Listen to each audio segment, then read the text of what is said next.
Lifestyle Solutions, the podcast, is here to give the Christian wife real talk about marriage, self-improvement, self-care, and more through relatable experiences and practical solutions for maintaining the role of wife as God designed, because wife is more than a title, it's a lifestyle.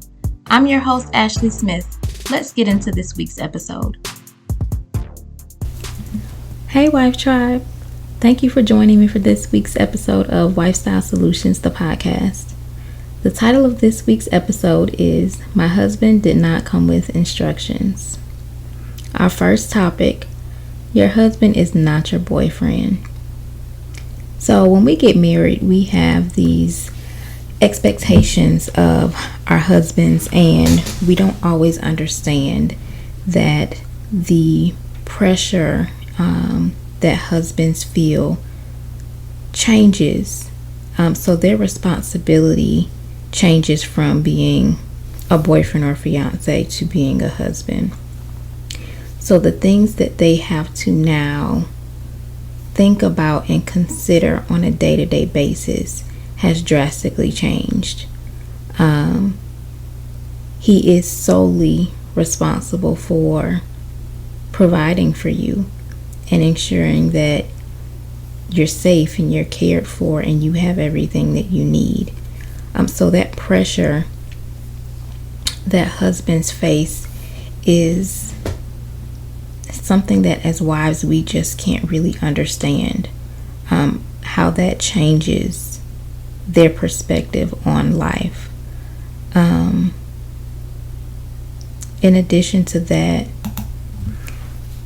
expectations change. Yours change, his change.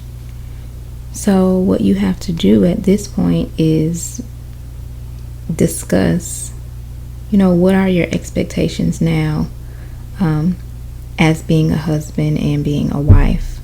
How do those expectations differ from the boyfriend-girlfriend stage and the fiance stage? How do those expectations change from or differ from marriages that you've seen or witnessed growing up? Some of us come from marriages and things that our parents did in their marriages. We may have those same expectations of our spouses, and that's not how our spouse is going to function. So we now have to talk about it and figure out, okay, well, this is what I was thinking this was going to look like in our marriage. And your husband's like, well, I'm just not going to do that. That's not how I am. That's not who I am, and I'm not going to do it. And the same, is vice versa. He may have expectations based on what he's seen his mom do in her marriage. And you're like, I'm sorry, but I'm not your mama, baby. That's just not going to work for me.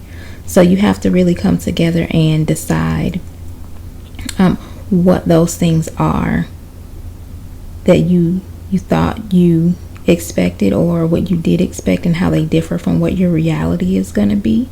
And then you have to figure out how to coexist and live together and be comfortable based on what those things are. Then be open-minded. You'll have to revisit this conversation again, because as you grow and you change in your marriage, your expectations of your spouse are going to change.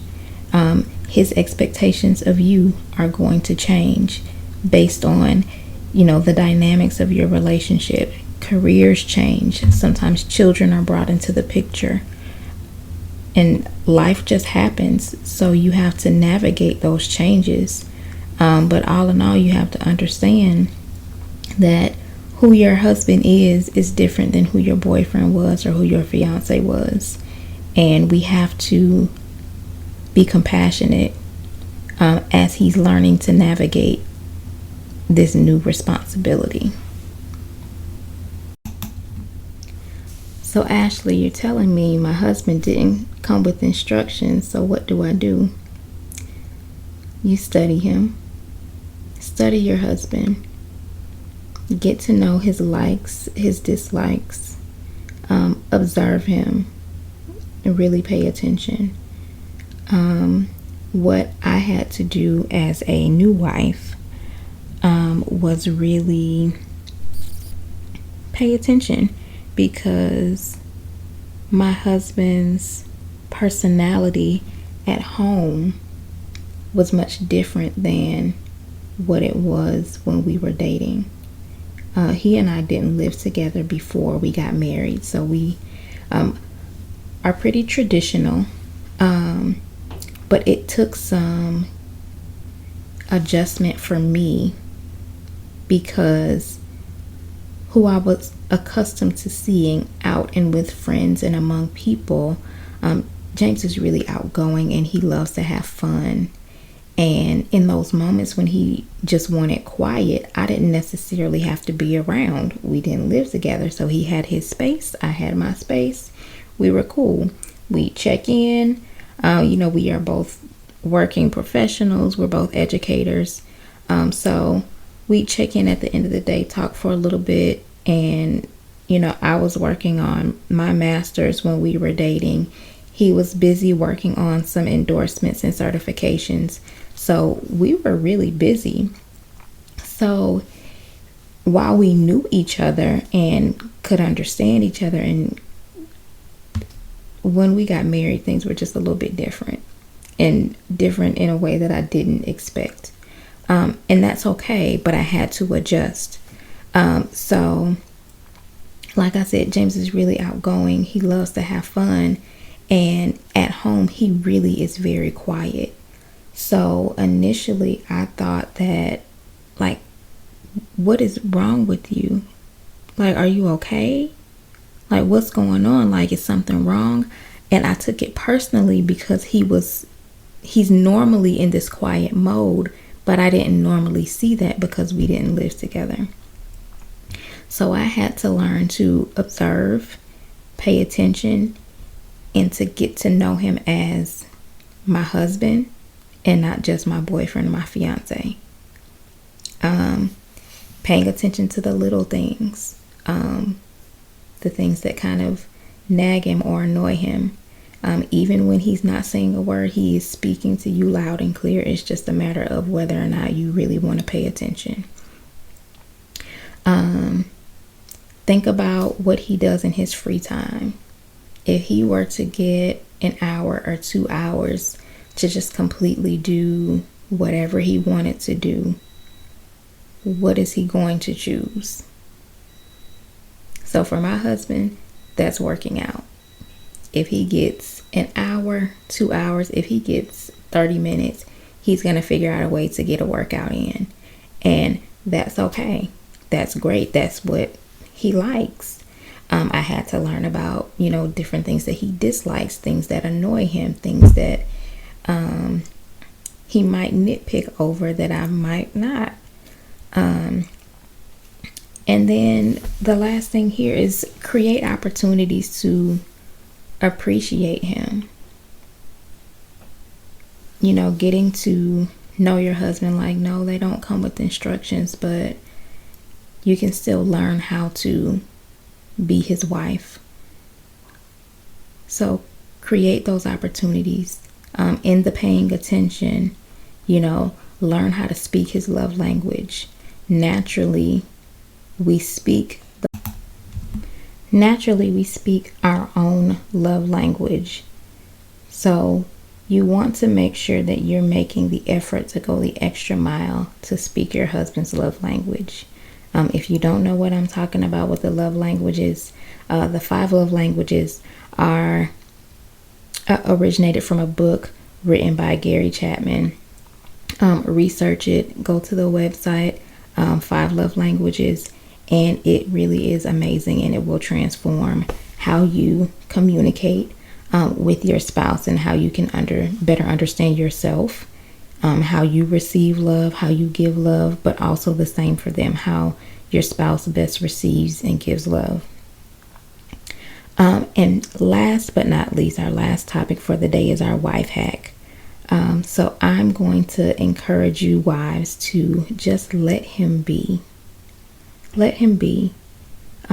Give him grace.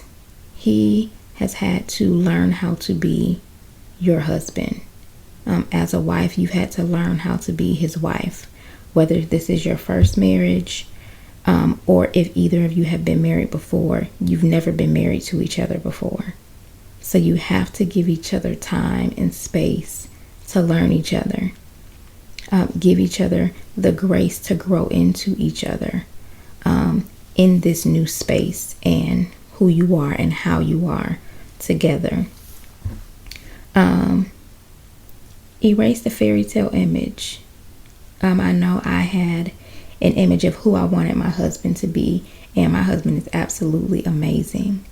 But I also had to be realistic about who he is, like eliminate what I thought that I wanted him to be and how I wanted him to be and who I wanted him to be.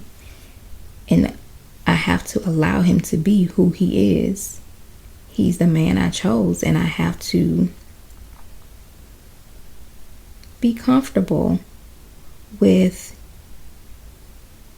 who he is.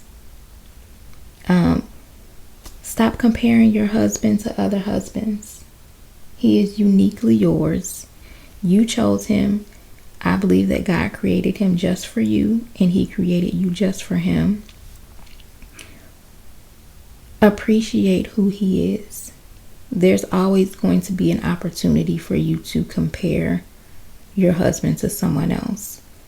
And think about the things that, oh, he doesn't do this and he doesn't do that. But you have to really reflect and think on all the things that he does do. Then show him appreciation for those things. One thing that we have to make sure that we do as wives is go the extra mile to let our husbands know that what they do for us is appreciated, and we're grateful for who they are to us. So just to recap our episode for today, my husband did not come with instructions, but sis, you didn't either. So just like you're learning who he is as a husband, he's learning who you are as a wife. And I am pretty sure my husband thought, who is this woman? Once we got married. But I'm grateful that through all of that, he still loves me. Through all of my hot messness, y'all. I still love him through all his quirks and things that just drive me a little bit crazy. But I think that's what it really is about, learning to allow each other to just be who you are. Growing together, giving each other the grace. We don't always get it right. We won't always get it right. But he needs grace, and you're going to need some too. So just be sure that you give him extra helpings, because I know I need it in abundance. So I appreciate when my husband gives it to me. And I always try to make sure I give him a little bit extra as well. So remember, your husband is not your boyfriend. Study him. You're going to learn his likes, his dislikes. Pay attention.